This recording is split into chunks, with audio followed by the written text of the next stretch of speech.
Bem, os tratamentos termoquímicos, eles são tratamentos que eles promovem uma modificação de composição química num ambiente de alta temperatura, e aí vem o nome de termoquímico.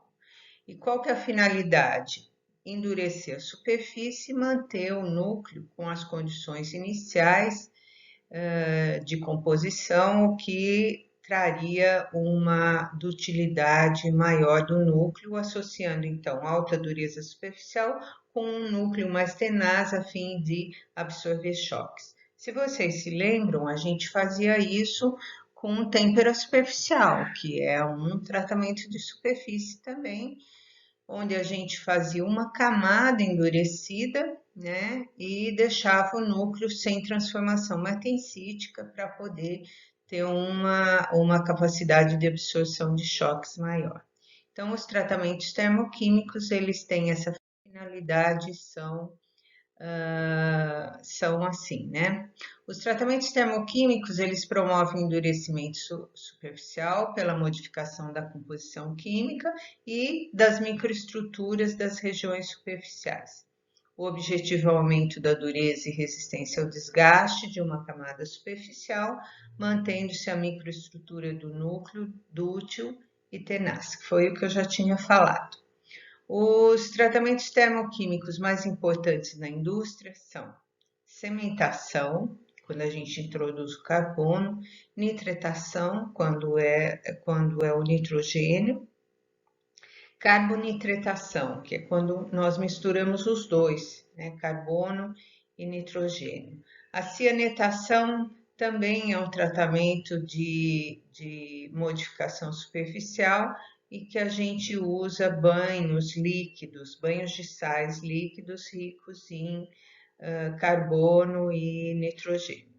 E boretação, que é a introdução de boro, que forma carbonetos, que forma boretos de dureza bastante alta, promovendo então um aumento significativo da região superficial. Então tá aqui, ó. Nesse quadro nós temos aí uma breve descrição, né, desses tratamentos termoquímicos. Então tá aí o primeiro, a cementação, adição de carbono, que pode ser feita por via sólida, líquida, gasosa ou por plasma.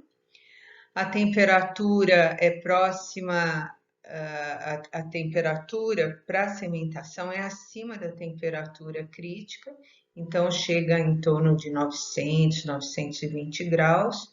Então, tem processos que usam temperatura um pouco menores, mas é por volta de 900 graus. A dureza que se consegue superficial é na faixa de uns 65 C. E a camada, eu consigo camadas bem grosseiras, desde camadas bem finas até camadas mais grossas, que podem pegar até 10 milímetros. A nitretação é a adição de nitrogênio e pode ser feita por via líquida, via gasosa ou por plasma. E a via líquida são mistura de sais, né? Via gasosa é a dissociação do gás amônia e por plasma é o nitrogênio que produz, é o nitrogênio que na câmara vai produzir a entrada do nitrogênio na superfície, produzir a formação de nitritos. A temperatura normalmente é mais baixa, na faixa de 500 a 600 graus, as durezas são altas, de 1000 a 1100 Vickers, e a camada que eu consigo é uma camada menor. Depois tem a cianetação, vamos ver se no outro tem isso. A cianetação, ela é carbono e nitrogênio, depois vocês dão uma olhada lá, né? A boretação adiciona boro e os boretos, eles têm uma dureza bastante alta, mas as camadas são também bem finas, né? Bom, quando a gente pensa em tratamento termoquímico, a gente tem que difundir fundir um elemento na superfície, né?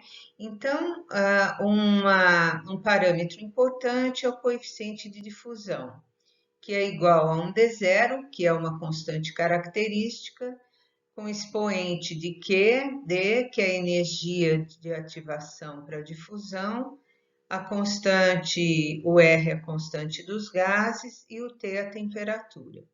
E aí a gente verifica que aumentando-se a temperatura, melhora a difusão, né?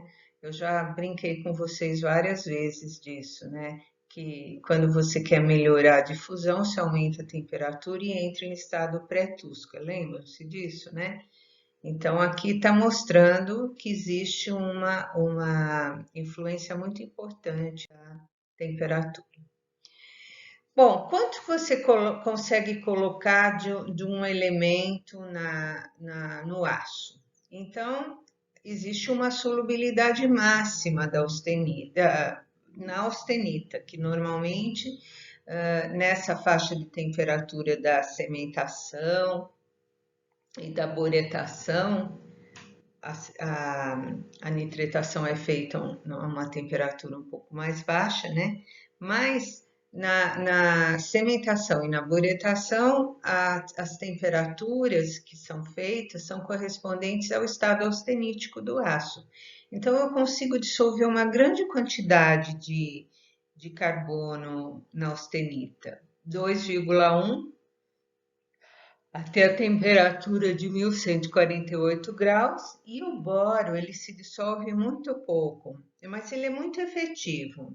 Então, com 0,1% que eu consigo dissolver a 1149 graus Celsius, eu consigo um aumento bem expressivo da dureza. O nitrogênio, a 650 graus, consegue entrar até em 2,8%. Por meio das leis de difusão, obtém-se uma equação que descreve o perfil de distribuição do soluto em uma matriz qualquer. Então, está aqui, é a chamada segunda lei de Fick, que é uma equação diferencial, né? E onde esse D, que aparece nessa equação diferencial, nada mais é do que o coeficiente de difusão que eu já defini para vocês anteriormente. Qual seria uma solução daquela equação diferencial? Seria essa daqui. Cx menos C0 dividido por Cs menos C0, que é igual a 1 menos o erro da função x sobre 2 raiz de dt. E aí vem, né? C igual a C0 para qualquer x, quando t igual a 0, para t maior que 0, C igual a CS para x igual a 0 e C igual a C0 para x tendendo a infinito. Então, tá aqui, né? A gente tem essa solução aí, que é essa distribuição da concentração de carbono, no caso da cementação. E essa ERFx sobre 2 raiz de dt é chamada função, essa expressão entre parênteses é chamada função erro de Gauss. E a gente tem uma tabela que nos dá esses valores, corrigindo então os valores dessa equação. Aqui só para mostrar a difusão dos átomos na superfície. Então, o carbono ele fica em alta concentração no ambiente e ele vai tendendo a penetrar entre os átomos de ferro, né? Segundo essa distribuição que está aqui à direita, que eu tenho composição por distância da superfície, certo? Onde 0 é exatamente a superfície, x é uma distância dentro do material, certo? Bom, quando a gente vai fazer cálculo de tempo de cementação, que é esse tzinho aí que está dentro da função erro de Gauss aí, a gente usa essas equações, né? Onde o D0 ele tem um valor já determinado para aços, que é 0,23 centímetros cúbicos por segundo, o Q, que é 32,9 calorias por mol, o R é 1,987 kcal por mol, e a temperatura que entra aí é a temperatura em graus Kelvin, né? Então é possível estimar o tempo de sementação para uma determinada concentração de carbono que eu queira uma determinada distância da superfície. Então, sei lá, para x igual a 0,25 milímetros, eu quero uma concentração de carbono de 0,4%. E aí eu vejo quanto tempo eu preciso deixar para que eu tenha esse processo aconteça. Aqui estão as funções erro de Gauss, né? E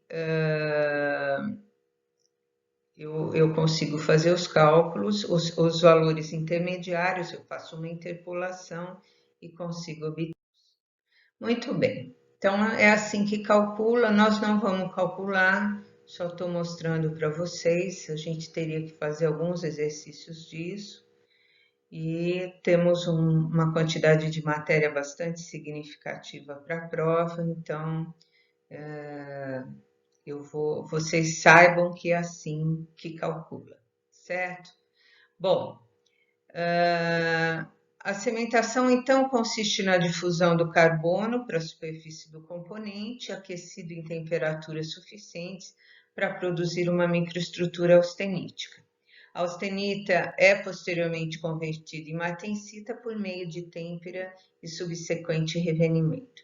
Então, olha só, eu faço a cementação, eu introduzo o carbono na superfície e ele está no estado austenítico, eu posso fazer já uma têmpera direta se o processo que eu estiver usando de cementação ele permitir. Se ele não permitir, eu resfrio até a temperatura ambiente, depois eu reaqueço, austenitizo e faço a têmpera. Então eu tenho, na verdade, dois processos de endurecimento. A própria introdução do carbono, o carbono por si só, ele vai trazer um aumento da dureza, mas se eu pegar essa estrutura e ainda fizer uma têmpera nela, eu vou ter uma situação de maior dureza mesmo, certo? Por isso, como eu vou introduzir carbono na superfície e para dar uma dureza boa e quero que o núcleo seja tenaz e dútil, então eu parto sempre de um aço de baixo carbono com no máximo 0,2, 0,25 de carbono, né? E aí eu consigo eu consigo uma boa difusão do carbono na superfície, porque o aço é de baixo carbono, então existe uma tendência, facilita a entrada do carbono quando ele tem pouco carbono, e com isso o núcleo fica com uma microestrutura bastante representativa de uma dutilidade e tenacidade boas.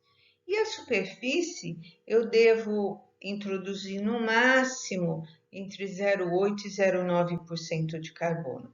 Então, olha, eu vou ficar com um aço que na superfície tem 0,8, um componente que na superfície tem 0,8, 0,9 de carbono e no centro ele tem 0,2.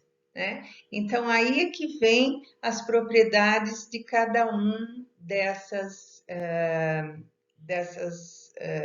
desses teores de carbono. A superfície tem mais carbono, vai ficar mais dura. O centro tem menos carbono, é mais tenaz. Então, eu associo essas duas características que normalmente eu não conseguiria fazendo um tratamento só. A cementação, a profundidade da camada cementada vai depender do tempo, da temperatura, da concentração inicial do carbono. Se eu tiver uma quantidade de carbono baixa, eu vou conseguir fazer uma sementação mais efetiva e, se for uma sementação gasosa, do próprio fluxo de gás.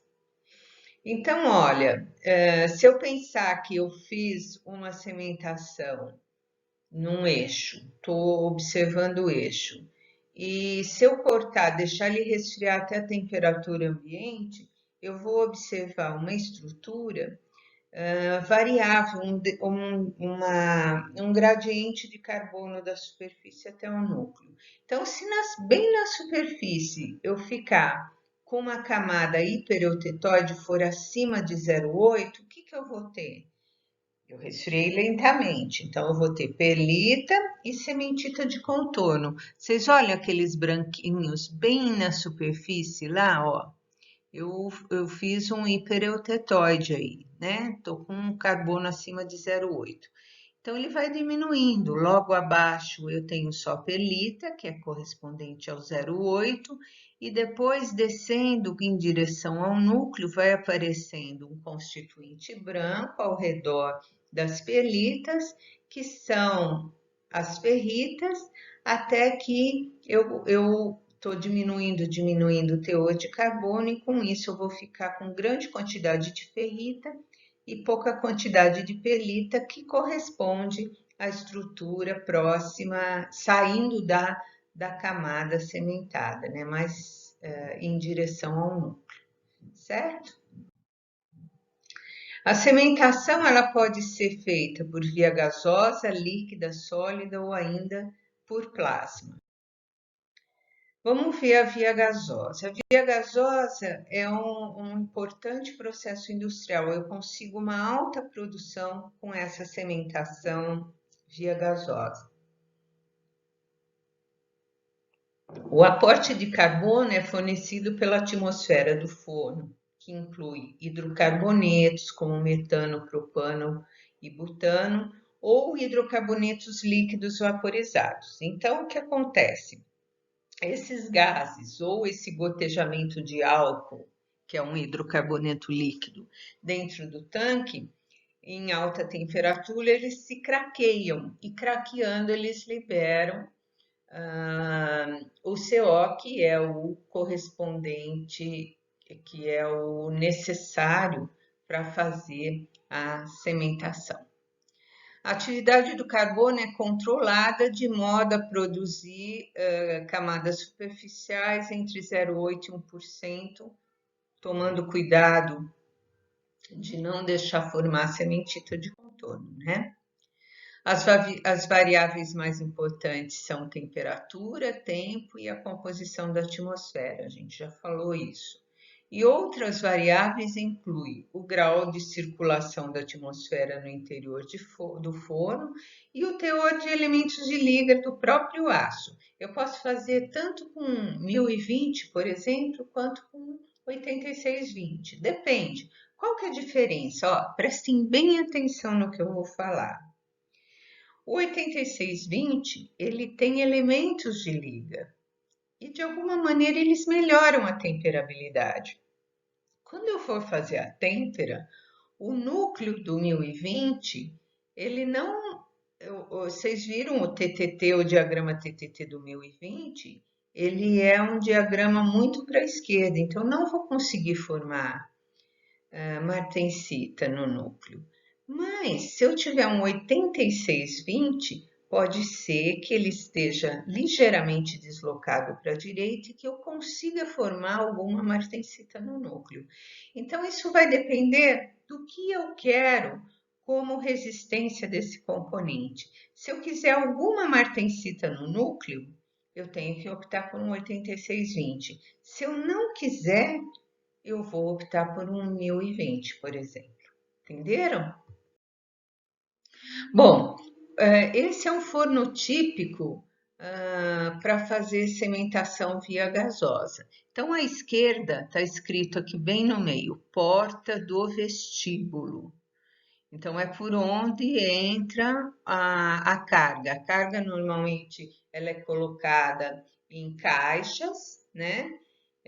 Vários componentes devidamente separados. Aí, eles entram por essa porta e vão para essa outra câmara que tem uma ventoinha aí de alta temperatura, tem o controle da sonda dos gases, os tubos que vão fornecer o aumento da temperatura, que são tubos radiantes, eu vou ter os queimadores que queimam os gases em excesso, né?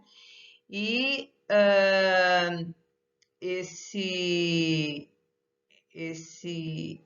a sementação acontece aí dentro e depois ela é automaticamente, ela já está na temperatura de austenitização, então na sequência da sementação acontece a têmpera no próprio forno. Se vocês olharem aqui, está escrito óleo de têmpera e tem um elevador, ó, sistema de carregamento via elevador. Então, o que que ele faz? Ele abaixa a carga e resfria no óleo. E com isso a têmpera acontece. As camadas sementadas, então isso é por via gasosa. Agora, por via líquida, as camadas são similares àquelas obtidas pelo meio gasoso, mas os ciclos são mais curtos. Às vezes, sementação gasosa leva 8 horas, dependendo da camada que eu quero, né? 10. E no meio líquido, como o aquecimento é mais rápido e o líquido fica muito em contato com a peça, a troca de calor e os processos de difusão, eles são mais efetivos.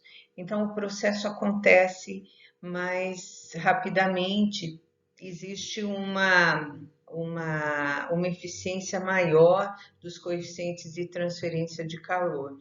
E com isso eu consigo fazer a sementação em tempos menores. O grande problema é que esses banhos, que são sais que aquecidos viram uma sopona, né? Eles viram um líquido, eles são extremamente tóxicos, perigosos.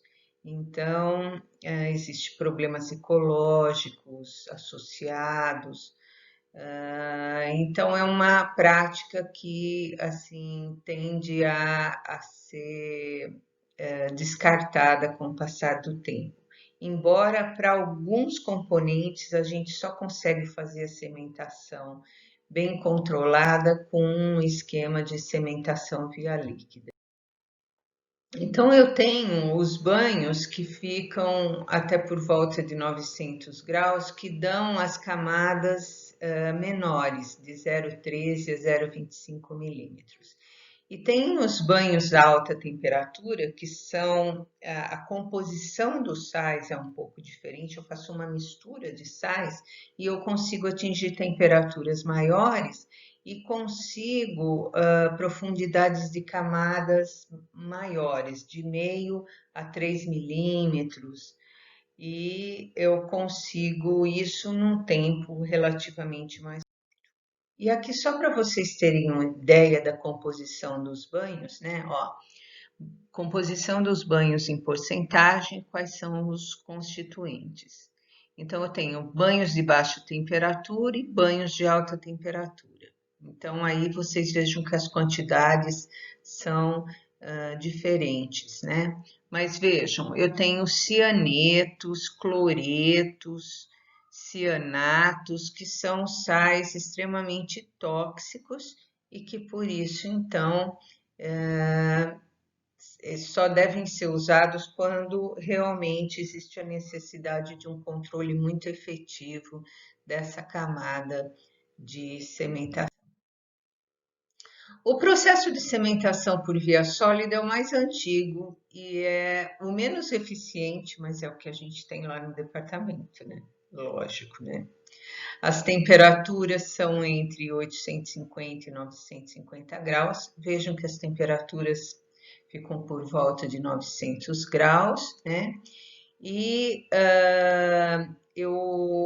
como é que eu faço esse processo? Então, a mistura que vai levar, o que vai craquear para produzir o carbono, é uma mistura composta por carvão vegetal, carbonatos, por exemplo, carbonato de bário, carbonato de cálcio, potássio, sódio, e que são misturadas de maneira a que você tenha um pó bastante fino. Isso é muito importante. Então, quando a gente não compra o pó pronto, você prepara, a moagem do carvão, ela é muito importante porque você deve deixar a granulação bem fina. Então, você mistura tudo isso e aí você pega uma caixa, né? Que é uma caixa metálica também, de um aço liga resistente ao calor, por exemplo, pode ser um aço ferrítico, né? E aí você põe uma camada desse cimento, que é essa mistura, né? Coloca as peças e coloca mais desse cimento e soca bem para que haja um controle, um contato bem grande da superfície com esse cimento. Fecha bem a caixa e coloca esse conjunto dentro do forno. Então, lá, quando quando o processo de aquecimento acontece, existe então as reações químicas. O carbono se combina com oxigênio, produz o CO2. O CO2 combina com o carbono do carvão incandescente, produz o CO. O CO2 reage, né? O CO2 reage com o carbono, produz o CO combina com o ferro e produz a cementita e mais CO2. E aí o CO2 volta a combinar com o carbono e produz CO, que combina com o ferro e produz cementita mais CO2. E esse processo vai acontecendo. Qual que é a função desses carbonatos? Eles têm a função de aumentar a produção do CO2, né? Então, eles são elementos catalisadores. Eles fazem com que você melhore essa eficiência. Então, por exemplo, esse é o carbonato de bário, é um dos elementos que funcionam como catalisador, aí estão as reações químicas. Vejam que o BaCO2, que é o carbonato de bário, em alta temperatura, ele vai produzir o BaO, né, o óxido de bário, mais CO2. Então, vejam, ele aumenta a produção de CO2, que vai reagindo com o carvão e vai produzindo o CO, que é quem vai fazer a cementação no aço, porque o CO vai combinar com o ferro e vai produzir a cementita, certo? Bom, olha aqui, ó, profundidade de camada cementada por tempo de cementação. Vejam, para uma cementação sólida, 925 graus, se eu fizer em 10 horas de cementação, eu vou conseguir 1,8 milímetros mais ou menos de camada cementada, né? Então, são processos bastante demorados. Fora que essa cementação sólida, você coloca no forno, tem que aquecer tudo, peça, cimento, caixa, né? Nos outros processos, a peça entrava sozinha, assim, não tinha essa proteção em volta, digamos, né? Ela sofreria um aquecimento mais efetivo porque ela não está envolta por esse pó cementante, como no caso da soja.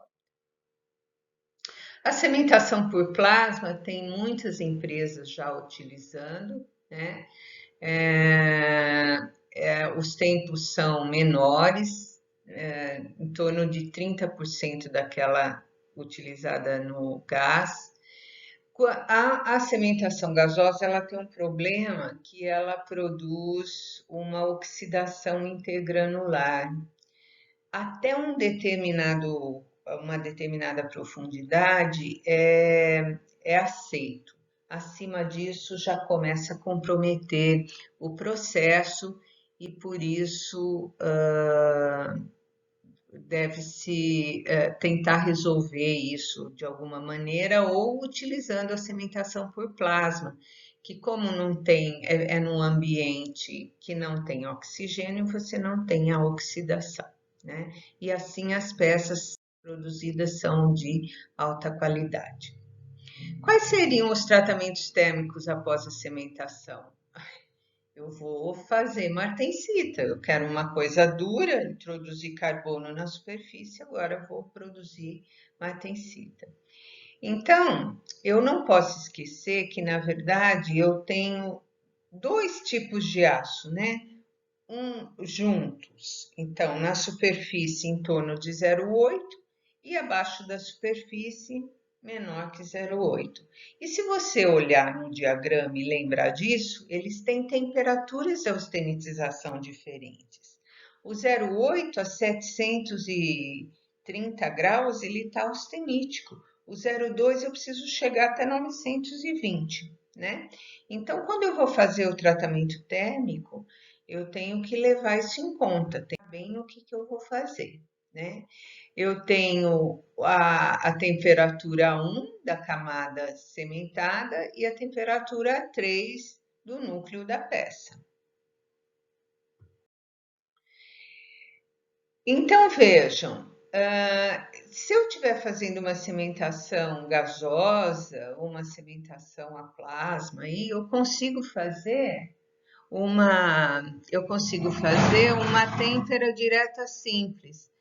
E eu pego entre essas temperaturas de 750 a 850 graus, porque é uma temperatura intermediária, né? Eu tô com a superfície austenítica, mas o núcleo ainda não. Então, eu fiz a sementação a 900, eu baixo a temperatura até 850, mais ou menos, e resfrio rapidamente. Então, esse gráfico aqui, ele está mostrando exatamente isso, temperatura por tempo. Eu tive um pré-aquecimento, foi para a sementação, ficou um tempo grande na sementação, e aí eu fiz um resfriamento em óleo ou em água. Acho difícil fazer em água, hein? Bom. E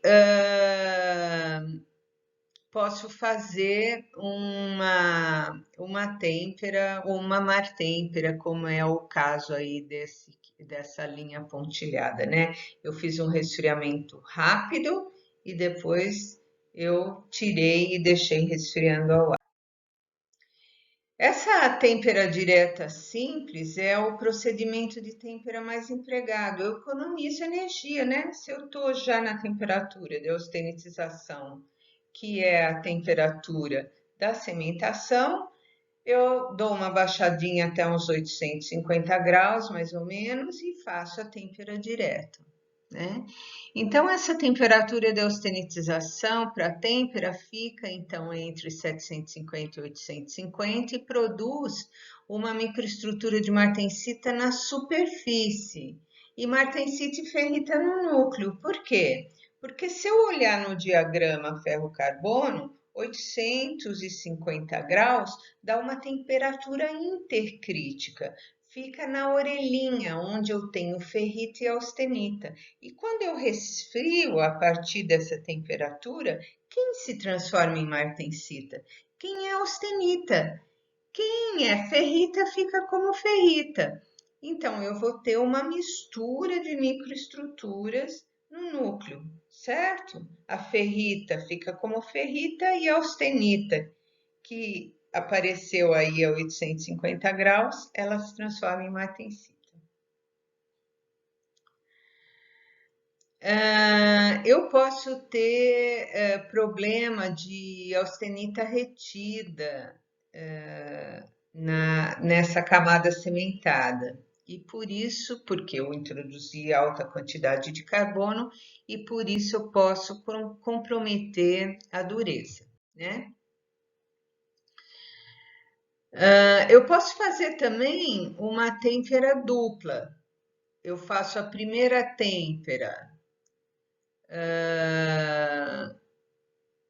que é a têmpera direta, né? e depois eu faço uma segunda têmpera logo acima da linha 1, então logo acima de 723. Então, se vocês olharem aqui no gráfico, ele vai mostrar um outro aquecimento, com pré-aquecimento, até a temperatura de têmpera e um novo resfriamento. Quando eu faço essa segunda têmpera, eu acabo diminuindo a quantidade de austenita retida e acabo eliminando a fragilidade da peça, que poderia advir dessa austenita retida, porque ela pode se transformar depois em martensita durante o funcionamento do componente. E como eu faço uma nova austenitização, numa temperatura mais baixa, eu vou produzir uma granulação mais fina. Bom, a gente viu que a austenita retida pode ser um problema, né? E ela colocada na superfície, ela aparecendo na superfície do aço, eu preciso, junto com a martensita, eu preciso limitar o aparecimento dela. Então, eu preciso utilizar de processos que melhorem ou que diminuam a quantidade de austenita retida. Então, uma das coisas que eu faço, já falei, é diminuir a temperatura da têmpera direta. Então, se eu estou a 900 graus fazendo a cementação, eu baixo até 850, dou um tempinho e aí eu resfrio. Essa baixadinha que eu dou, eu já consigo diminuir a quantidade de austenita retida. E se ela ainda aparecer, eu posso fazer uma segunda têmpera, como vocês viram lá. Então, como que eu avalio a quantidade de austenita retida? Porque o seu cliente, quando quer um tratamento térmico pós-cementação, ele vai falar, olha, é admissível até, sei lá, 7% de austenita retida, não quero mais que isso. Então, nos laboratórios das empresas do controle de qualidade, existe um gráfico desse aqui, olha, que é muito simples, muito rápido. Você está olhando no microscópio e tem um quadro desse bem grande na sua frente. Aí você olha e olha para o quadro. E aí você vai dizer, vocês estão vendo que tem umas letrinhas A, B, C, D, E, F, G? Então, o meu está parecido mais com o D. O D, se vocês olharem aí embaixo, que está pequenininho, ele tem 25% de austenita retida. Então, eu preciso trabalhar para que, se você tiver uma limitação de quantidade, você precisa cuidar para que isso diminua. Onde você tem menos austenita retida no A, que tem em torno de 10%. Então, precisa ficar sempre de olho e fazer a avaliação da quantidade de austenita retida que você tem. Bom, como tudo, no processo de cementação, as coisas também podem dar errado, tá? Eu posso ter defeitos que acabam acontecendo. Um dos defeitos é o destacamento da camada, que está relacionado com a difusão do carbono. Qual que é o ideal? Que você tenha, sei lá, 0,9%, 0,8% na superfície e que você tenha um gradiente de carbono, 0,7, 0,6, 0,5, 0,4, 0,3, 0,2 e aí ficou. Se você tiver 0,8% de carbono e o carbono não difundiu mais para o centro para fazer esse gradiente, você passa de 0,8 para 0,2. Com isso, existe uma tendência de acontecer o destacamento, descasca que nem banana, assim, sai a casca, né? Então, isso está relacionado com problemas de difusão. O carbono não conseguiu entrar muito, ele ficou na superfície e parou lá. O que pode ser? Baixa temperatura. Eu usei baixa temperatura de cementação e o carbono não conseguiu entrar. E a presença de alguns elementos de liga podem atrapalhar a difusão do carbono, o manganês é um exemplo. Então, é problema de difusão e quem pode causar isso é baixa temperatura e presença de alguns elementos de liga. Eu posso também ter fragilidade da superfície, então a camada superficial ela pode sofrer trincamentos.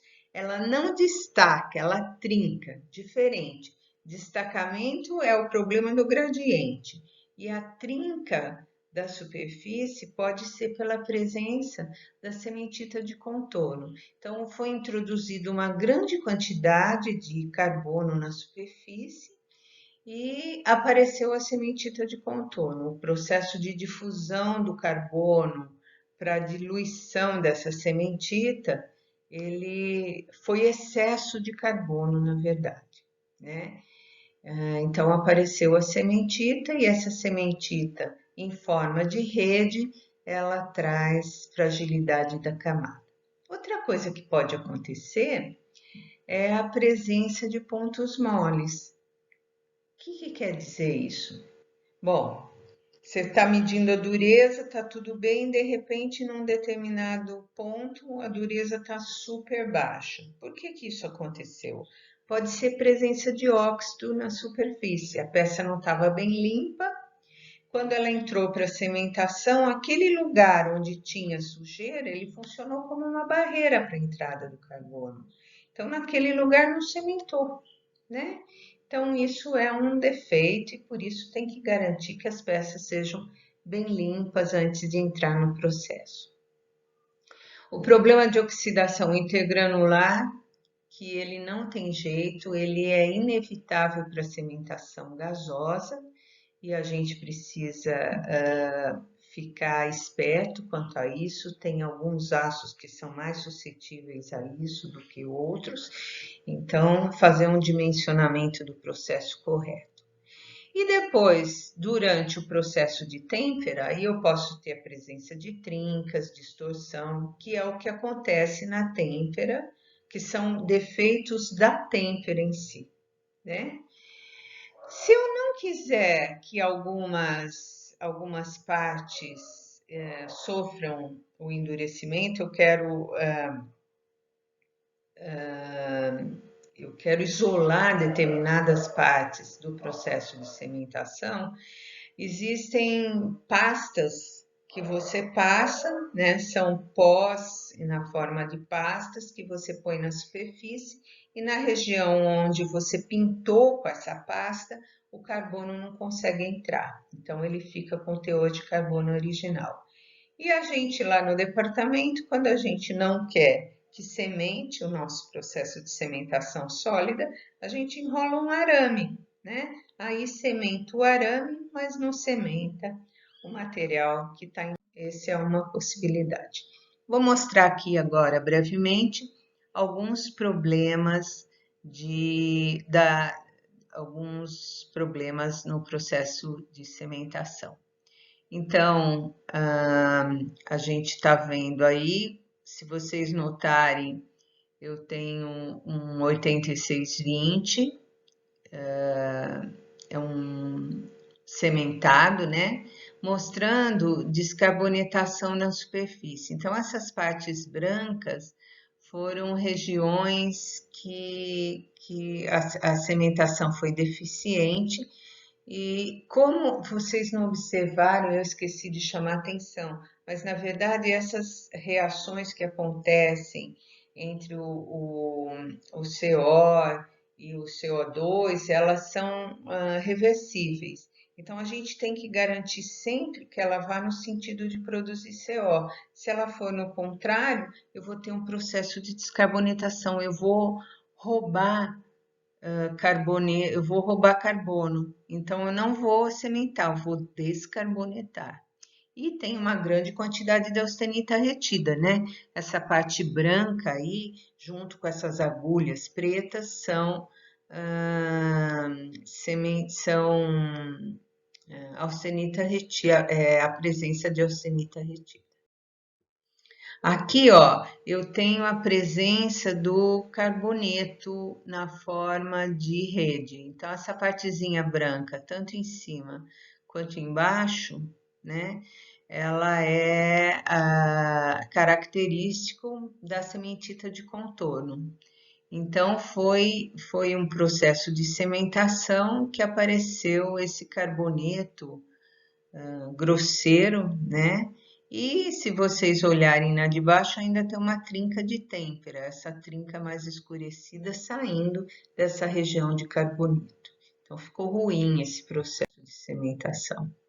E aqui só mostrando para vocês uma oxidação intergranular. Então esses desenhinhos nessas linhinhas escuras na superfície, né, são característicos dessa corrosão intergranular e que quando isso acontece, muitas vezes esse material vai para shot peening. O que o shot peening faz? Ele amassa a superfície, produz altas tensões compressivas e endurece a superfície.